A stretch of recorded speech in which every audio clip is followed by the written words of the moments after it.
Hi everyone, Miss Murphy again, here to talk to you about conflict. This is a short, very quick presentation. Um, some of you might be familiar with what conflict is, but before we start, our learning target, which may not seem like it's evidently connected to conflict, but it will at some point because you're going to be asked to support your thinking on different types of conflict that you find. So your learning target is I can select evidence that is relevant and clearly connects to my claim. So if you think you identify a type of conflict, you're going to have to be prepared to cite evidence either from things that you're watching or things that you're reading to support your opinion. So conflict, what is it? In most stories, we care about what happens next because we become interested in the main conflict. Let's be honest, it's one of the reasons why we watch some TV shows. Things pull us along. We get kind of upset when there's a cliffhanger because we want to know that the conflict is resolved. So in a story, a conflict is the struggle between opposing characters, forces, or emotions. If you don't have conflict, you don't have a story. That's probably like writing 101 for most storytellers. Okay? So if there's no conflict, no one's going to read the story. And there are two types of conflict that we're going to be focusing on.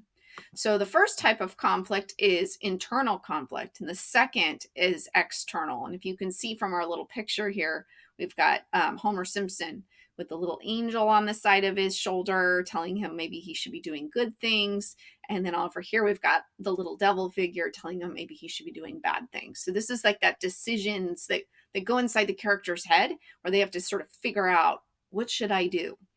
External would be things that happen outside the character's control. So when Homer is being tormented by his adolescent son, Bart, obviously that would be external. He can't control what his son does, but they get into it. They're arguing, sometimes in the storylines, things happen to Homer that he doesn't have any control over.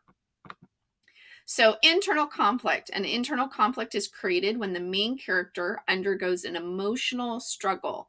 The conflict is within the character's own heart or mind. They have to make a decision. They are stuck trying to figure out what to do. They're tormented because they don't know how they feel about something.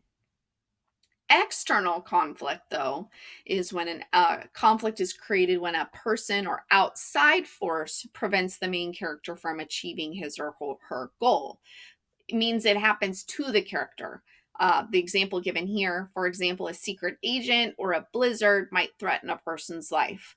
Think about any major movie in which maybe a character wants something and then something or someone gets in the way. Those are external conflicts. And actually, most of what you probably see in a storyline is probably going to be external conflict. But periodically, you'll get a glimpse into the character's head.